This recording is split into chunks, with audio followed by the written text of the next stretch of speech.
చిరంజీవి గారు 200 సినిమాకి, బాలయ్య బాబు 150వ సినిమాకి నేనే రైటర్ అవ్వాలి. అప్పటిదాకా నేను రాస్తూ ఉండాలి, వాళ్ళు నన్నే ప్రిఫర్ చేయాలి, నన్నే రాయమనాలి. సో ఇవన్నీ జరగాలి. ఆ రెండు మళ్ళీ ఒకే సీజన్లో రిలీజ్ అవ్వాలి, ఆ రెండు హ్యూజ్ హిట్స్ అవ్వాలి. మీ ఇంట్లో పర్సనల్గా ఈ సినిమా చాలా బాగుంది అని మీకు కాంప్లిమెంట్ ఇచ్చిన చిత్రం ఏది, ఎవరిచ్చారు? మా ఇంట్లో మామూలుగా అన్ని సినిమాలు బాగానే ఉంటాయి అంటానండి. అన్ని సినిమాలు బాగానే ఉన్నాయి అంటారు, ఏదైనా బాగలేకపోతే బాగలేదని చెప్పేస్తారు. కానీ ఇంతవరకు బాగలేదని చెప్పిన సందర్భం అయితే నాకు కలగల. ఓకే, అలా అయితే మీకు మీరు రాసిన, అంటే ఇప్పుడు సమయం లేదు మిత్రమా లాంటి డైలాగ్ లాంటివి కొల్లలు ఉన్నాయి మీ సినిమాల్లో, వాటిలో మీకు బాగా టచింగ్గా అనిపించింది ఏది? నిజంగా నేను అబద్ధం చెప్తున్నాను అనుకుంటారు కానీ నిజంగా నేను రాసిన డైలాగ్స్ అన్నీ నాకు బాగుంటాయి.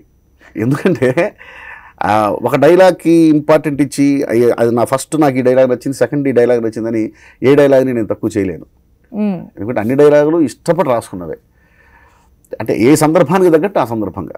ఇప్పుడు కాకపోతే ఏంటంటే, ఇప్పుడు సపోజు అమ్మ 9 నెలలు కష్టపడితే మనం పుట్టామనుకుంటారు కొందరు, కాదు నాన్న పక్కన 10 నిమిషాలు సుఖపడితే పుట్టామనుకుంటారు కొందరు. రెండూ నిజాలే.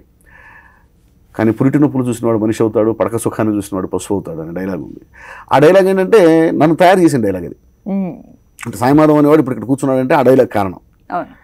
సో అలాగా ఉంటుందేమో తప్ప నాకు ఆ డైలాగ్ ఫస్ట్, ఈ డైలాగ్ సెకండ్ అయితే ఉండదు. సో మరి సాయిమాధవ్ గారు చాలా చిత్రాలు వస్తూ ఉంటాయి, పోతూ ఉంటాయి, అన్ని ప్రేక్షకుల్ని రంజింపజేసేవే. అయినా సరే చారిత్రాత్మక నేపథ్యం ఉన్న చిత్రాలు మనకు చాలా అరుదుగా తగులుతూ ఉంటాయి. అది వర్క్ విషయంలో మీకు అట్లాంటి ఒక వర్క్ శాతకర్ణి రూపంలో వచ్చింది, అది ఎట్లా ఫీల్ అయ్యారు మీరు? ఎలా హార్డ్ వర్క్ చేశారా, లేకపోతే రెగ్యులర్గానే అన్ని సినిమాలకు పెట్టిన ఎఫర్టే పెట్టారా? అన్ని సినిమాలు పెట్టిన ఎఫర్టేనండి. ఎందుకంటే ప్రతి సినిమాకి నేను కంప్లీట్గా ఇన్వాల్వ్ అవుతాను. ఇప్పుడు ఏ సినిమా కూడాను కొంచెం ఇన్వాల్వ్ అవ్వటం, కొంచెం అదే ఉండదు.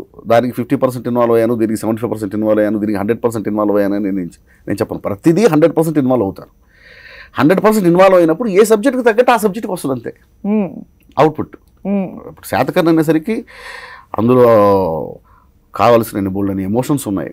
అది హిస్టారికల్, చాలా సంవత్సరాల తర్వాత ఒక పూర్తి స్థాయి హిస్టారికల్ సినిమా వస్తుంది. అది కూడా శాతకర్ణి లాంటి ఒక పవర్ఫుల్ సబ్జెక్టు. అది రాసే అవకాశం నాకు వచ్చింది. సో అది కూడా కృష్ణవందే జగద్గురుకి ఎంత 100% ఇన్వాల్వ్ అయ్యానో, కంచెకి ఎంత 100% ఇన్వాల్వ్ అయ్యానో, అంతే 100% మళ్ళీ ఇది నా రోజుకి ఎలా ఇన్వాల్వ్ అయ్యానో అలా ఇన్వాల్వ్ అయితే వచ్చింది ఈ అవుట్పుట్. ఇన్వాల్వ్ అవ్వకపోతే అంత రాదు కదా. సాక్షి టీవీ ప్రసారాలను నిలిపివేయడం చట్టరీత్యా నేరం. సాక్షి టీవీ ప్రసారాల కోసం మీ స్థానిక కేబుల్ ఆపరేటర్ని వెంటనే సంప్రదించండి.